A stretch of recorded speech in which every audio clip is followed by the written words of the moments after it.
Stop scrolling. I know you're about to keep going. I know you have 100 other things to watch. But I need you to hear this. Because this story, this one right here, it is not like anything I have ever told. And I have been holding it inside me for 4 months, terrified to say it out loud. Because once I say it, it becomes real. My name is Sarah. I am a hospice nurse.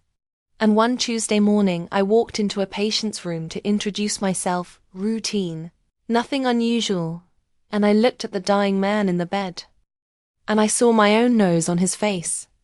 The man my mother told me had abandoned us 32 years ago was lying in my hospice ward, dying alone, with no family listed, no emergency contact, nobody. Nobody except me, his daughter, his nurse, the little girl he never got to watch grow up. And in the drawer beside his bed was a shoebox.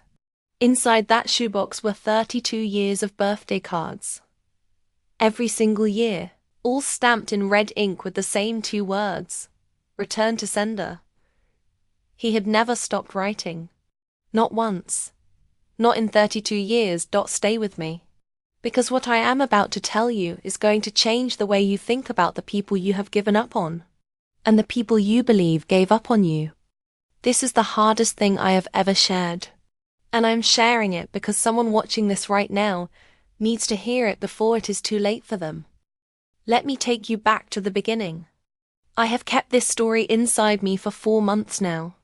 I have told it to no one except my therapist. And even she had to stop and take a breath in the middle of it. But I think it is time to share it. Because maybe someone out there is carrying the same kind of wound I was carrying. And maybe, just maybe, hearing what happened to me will help them find some peace before it is too late. My name is Sarah. I am 35 years old. I am a hospice nurse. And 4 months ago, I walked into a patient's room and found my father dying in the bed. The father who I had been told my entire life had abandoned me when I was 3 years old. I need to take you back to the beginning, because this story does not make sense unless you understand where it starts. And it starts not with a hospital room or a dying man. It starts with a little girl standing on a front porch, watching the driveway, waiting for a car that never came. That little girl was me. I grew up in a small town in Ohio. My mother, Lisa, was 24 years old when my father left. Or when she said he left. I have to be careful with my words now, because I am no longer sure what the truth is. For 32 years I believed one version of the story. And then in the space of 23 days, everything I thought I knew was turned completely upside down. My mother was a strong woman. I want to make that clear, because I love her deeply, and I do not want anything I say tonight to paint her as a villain. She worked 2 jobs for most of my childhood. She was a cashier at a grocery store during the day, and she cleaned offices at night. She made sure I had school supplies every year. She made sure I had a winter coat. She came to every school play, even the ones where I only had 2 lines. She was present in every way that mattered. But there was one subject she could never fully face. And that subject was my father. His name was Robert Daniel Calloway. She married him young at 21. They were together for 3 years before I was born. And then, according to my mother, something broke between them. She never told me exactly what. She never gave me details. Whenever I asked, she would go quiet in that particular way she had, like a door slowly closing. And then she would say those 4 words that became the soundtrack of my childhood. He abandoned us, baby. That was all I ever got. He abandoned us. And because she said it with such quiet certainty, and because she was my mother and I trusted her completely, I believed her. I stopped asking after a while. What was the point? The man had left. He did not want us. There was nothing more to understand. But the heart does not work that way. The heart keeps asking questions even after the mouth has stopped. I used to imagine him sometimes. Not in an angry way. At least not when I was very young. I would imagine what he looked like. Whether he was tall, whether he liked sports, whether he ever thought about me. Children have a remarkable ability to hold tenderness for people who have hurt them. And I held on to a small, fragile tenderness for my father for longer than I cared to admit. But as I got older, the tenderness hardened into something else. By the time I was a teenager, I was angry. Not loudly angry. Not the kind of angry that gets you into trouble at school. Quietly angry. The kind of anger that lives in your chest like a stone you carry everywhere. The kind of anger that shapes every relationship you try to build. Because somewhere deep inside you, you believe that people leave. That men leave. That love is temporary and people always go eventually. I carried that stone through high school. I carried it through college. I carried it into my adult relationships. And it showed up in ways I did not even recognize until years of therapy slowly made them visible to me. I became a nurse because I wanted to help people. That part is simple and true. But I think I also became a nurse because caring for strangers was easier than letting people close to me. You can give everything to a patient, and when the shift ends, you go home. There are boundaries. There is safety in that structure. I went into hospice work 12 years ago. People always ask me how I handle it. How do you sit with people who are dying every single day and not fall apart? And I always tell them the same thing. It is an honor. Not a burden. An honor. Because when people are at the end of their lives, the pretending stops. The small talk stops. The ego dissolves. What is left is something extraordinarily pure. People become who they really are in their final weeks. They say what they really mean. They ask forgiveness for things they have carried for decades. They reach out to people they have not spoken to in years. They tell stories they swore they would take to their graves. I have been in the room for hundreds of those moments. I have held the hands of people whose families were too far away to come. I have listened to confessions that priests never heard. I have watched people leave this world with expressions of total peace on their faces, because they finally said the thing they needed to say. I thought I had seen every possible version of a human story. I thought nothing could surprise me anymore. I was wrong. 4 months ago, on a Tuesday morning in November, I arrived at work for my regular shift. There had been a new admission overnight, a patient I had not yet met. I picked up his chart from the nurse's station before going in to introduce myself. It was routine. I do it every morning. His intake form said he was 71 years old. Stage 4 lung cancer. Spread to the liver and spine. Prognosis was 2 to 6 weeks. The section for emergency contacts was blank. The section for family was blank. Under religious preference it said none. Under personal effects it listed one small box of personal items. And then I looked at his name. Robert Daniel Calloway. I stood at the nurse's station for what felt like a very long time. The fluorescent light above me was buzzing slightly. I remember that detail clearly. I remember the smell of coffee from the break room down the hall. I remember the sound of a cart being wheeled somewhere far away. All of my senses sharpened in that single moment as if my body knew, even before my mind had fully processed what my eyes were reading. Calloway. That is my last name. My mother kept it after he left. I grew up with it. I signed every paper in my life with it. And now it was sitting on a patient intake form in my hands, attached to a 71-year-old man with no family, dying alone in room 7. I told myself it was a coincidence. It is not a completely unusual name.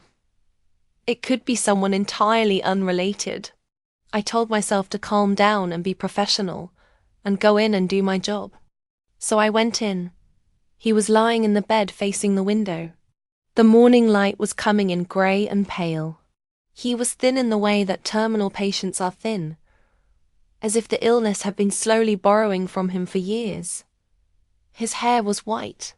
His hands, resting on top of the blanket, were large and rough-knuckled, the hands of someone who had worked physically his whole life. He heard me come in and turned to look at me. And the first thing I noticed, before I could stop myself from noticing it, was his nose. He had my nose. Or rather, I had his. The same slightly crooked bridge. The same shape at the tip. I had grown up not knowing where my nose came from, because it did not look like my mother's. And now I was standing in a hospice room, looking at the answer on the face of a dying stranger. I introduced myself. I said, "Hello, I am Sarah. I will be your nurse this morning." My voice was steady. I am proud of that. Years of training. He looked at me, and something moved across his face. Something complicated and old and full of feeling that I could not yet name. He said, "Sarah, that is a beautiful name." And I said, "Thank you. It was my grandmother's name." And he closed his eyes and said, very quietly, "I know." I finished the morning assessment. I checked his vitals. I asked about his pain level. I adjusted his medication. I did everything exactly as I was trained to do. And then I left the room, walked down the hall to the supply closet, went inside, closed the door, sat down on the floor between the boxes of latex gloves and the extra blankets, and I sobbed. I cried in a way I had not cried since I was a child. Not elegant, quiet crying. The kind that shakes your whole body. The kind that comes from somewhere so deep inside you that it almost feels like it belongs to someone else. I sat on that floor for 11 minutes. I know because I checked the clock when I came out. Then I washed my face, straightened my scrubs, and went back to work. That night I could not sleep. I lay in my apartment staring at the ceiling while my cat sat on my chest and looked at me with the calm, indifferent concern that cats have. I thought about all the reasons it could be a coincidence. I thought about all the reasons it could not be. By 3 a.m, I had made a decision. The next day I would ask him. I arrived early the next morning. I went to his room before the official start of my shift. He was awake, sitting up slightly, watching the news on the small television mounted on the wall, with the sound turned very low. When I came in, he turned it off immediately, as if he had been waiting. I sat in the chair beside his bed. I folded my hands in my lap. And I said, "I need to ask you something personal, and I need you to be honest with me." I said, "Are you Robert Calloway who lived in Columbus, Ohio in 1992? He did not answer right away. He looked at the ceiling. He pressed his lips together. And then he turned and looked at me with eyes that were already filling. He said, "You are Lisa's daughter, aren't you?" Not a question. A recognition. And I said, "I am your daughter." The room was very quiet.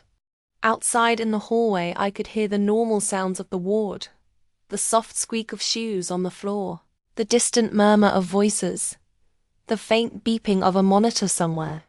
Inside the room, there was just the two of us and 32 years of silence sitting between us like a wall. He cried fast. I want to be honest about that.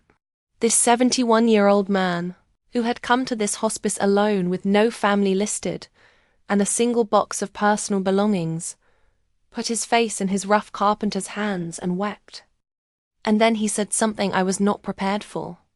He said, "I did not leave. I did not move.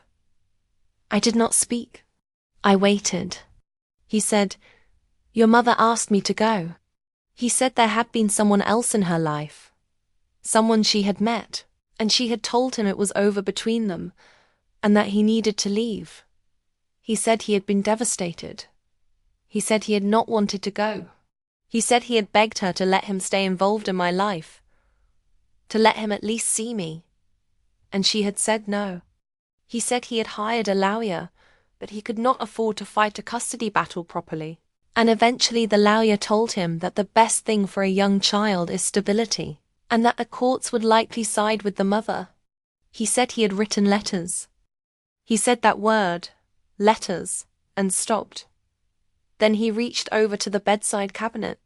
It was a slow movement, careful, the way people move when everything hurts. He opened the small drawer and pulled out a shoebox. It was old. The corners were soft and worn. The lid had been taped shut at some point, and the tape had long since given up and curled away. He held it out to me. I took it. I opened it. Inside were birthday cards. Dozens of them. Organized by year. Held together in small bundles with rubber bands that had gone brittle and crumbled slightly when I touched them. On the front of each envelope, written in a careful, slightly formal hand, was my name, Sarah Calloway. And on the back of each envelope, stamped in red ink, were 2 words.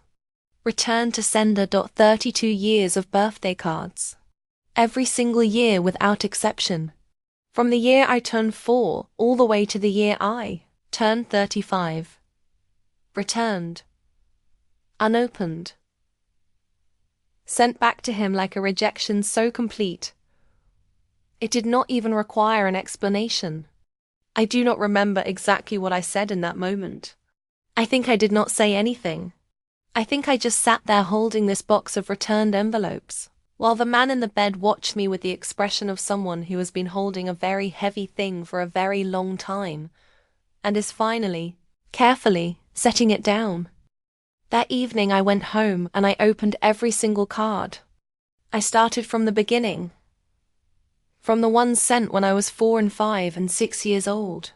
The handwriting was younger then, less careful, more urgent. He wrote things like, I hope you are well. I hope you are happy. I think about you every single day and I want you to know that no matter what anyone tells you, you are loved. I hope someday you will know that. He wrote, I imagine you love dinosaurs. Do you love dinosaurs? I hope you love dinosaurs. There is something about little kids and dinosaurs that just seems right. He wrote, I imagine you are running everywhere by now. You were always moving even before you could walk. You were the most determined baby I had ever seen. You decided you were going to pull yourself up on the coffee table and you tried 14 times in a row. I counted. On the 15th try you made it, and you looked at me like you had just conquered the world. He wrote things that no one could have fabricated. Details that were too small and too specific to be invented. The coffee table. 14 tries. The look on my face.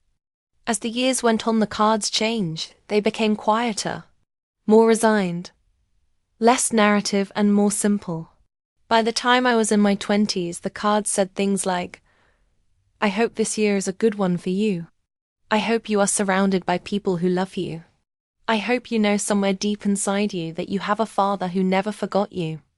The last card, the one for my 35th birthday just this past year, said only this. I think about you every day. I always will. I am sorry for whatever happened that kept us apart. I hope somehow, in some way, I never stopped caring. He had no way of knowing when he wrote that card that in a few months he would be dying in a hospice bed. He had no way of knowing I would be his nurse. He had no way of knowing I would read that card sitting on my kitchen floor at 2 a.m, crying so hard that my cat came and pressed her small warm body against my side, as if she understood. I went back to him the next morning. Over the next 3 weeks I learned things about my father that I had spent my whole life wondering about. He was a carpenter. He had his own small business for 20 years. Custom furniture mostly. Tables and chairs and bookshelves built to order. He showed me a photo on his phone of a dining table he had made. Solid oak, 8 feet long with hand-carved details on the legs. It was beautiful. I have a small wooden jewelry box that I have had since college, that I always loved for the same reasons. I never knew where that taste came from.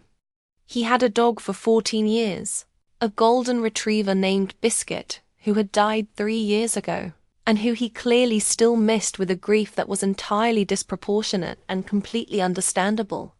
He lit up when he talked about that dog in a way that made my chest ache. He had never remarried. He had dated a few people over the years, but nothing that lasted. He said he was not sure he had ever really figured out how to fully let someone in after everything that happened. I understood that more than I said. He had found me on social media about 10 years ago. He had found a profile he believed was mine, and he had looked at it from time to time over the years, without ever making contact because he was afraid of being rejected, or of disrupting my life, or of causing pain. He had a photo of me saved on his phone. It was a photo I had posted 6 years ago of myself at my best friend's wedding. I was laughing in the picture. He said it was his favorite because it showed that I was happy. He had carried a photo of me in his wallet. I know this because I found it there after he died. I will come to that. In those 23 days, I told him about my life too. I told him about my apartment and how I had painted the living room, a deep green that everyone said was too dark but that I loved. I told him about my cat, whose name is Ptolemy, which he found extremely funny and which I told him was the result of a long and complicated story involving a college roommate and an argument about ancient Egypt. I told him about my broken engagement 3 years ago, the kind of quiet heartbreak that does not make for dramatic stories, that leaves a mark all the same. I told him about why I became a nurse and what it meant to me, and what I had learned from the people I had cared for at the end of their lives. He listened to all of it with the full, patient attention of someone who has been waiting a long time to hear these exact words. On the 19th day, he asked me something. He said, "Do you think you can forgive me? Not for leaving, because I need you to know I did not choose to leave, but for not fighting harder to find you. For accepting what the lawyer said. For sending cards to an address that clearly was not reaching you instead of finding another way. For being, maybe, more afraid than I should have been." I thought about that for a long time before I answered. I said, "I think I can. I think I already am." He died 4 days later on a quiet Thursday morning just before dawn. I was with him. I was holding his hand. His breathing slowed and then stilled and then stopped. And the room was very peaceful, and the sky outside his window was just beginning to turn from black to the deep blue that comes before sunrise. I stayed for a while after. That is something I do sometimes, when I am able. I stay for a little while in the quiet after someone has gone. I find it helps. On the table beside his bed was his personal box, the one listed in his intake form. The staff inventory it after a patient passes. I was the one who went through it that morning. Inside there were a few ordinary things. A watch with a cracked face. A small penknife. A paperback novel with a broken spine. A folded piece of paper with some phone numbers on it. A lawyer, a doctor. A friend whose name I did not recognize. And his wallet. Inside the wallet, behind an expired library card and a folded $20 bill, was the photograph. Me. Laughing. At my best friend's wedding. 6 years ago. He had carried it with him until the end. I am still trying to understand everything that happened. I have not spoken to my mother yet about what Robert told me. I know I need to. I know that conversation is waiting for me, and that it will not be easy, and that it may not give me the clear answers I want. The truth about what happened between my parents 32 years ago may be something I never fully know. There may have been faults on both sides. I know that for 32 years I carried a wound that I told myself had healed, and that had not healed at all. I know that I built a version of my father out of absence and assumption, and that the real man was someone I never got the chance to know until he was already dying. I know that somewhere in this world there are children who believe they were abandoned by a parent who was actually desperately trying to reach them. And I know there are parents who believe their children do not want them, when the truth is something else entirely. I read every single comment on this channel. Every one. So please, leave yours below. Tell me your story. Tell me if this reminded you of someone. Tell me if you are going to make that phone call today. because you should do not wait 32 years. Do not let the window close. Go make that call right now. Today.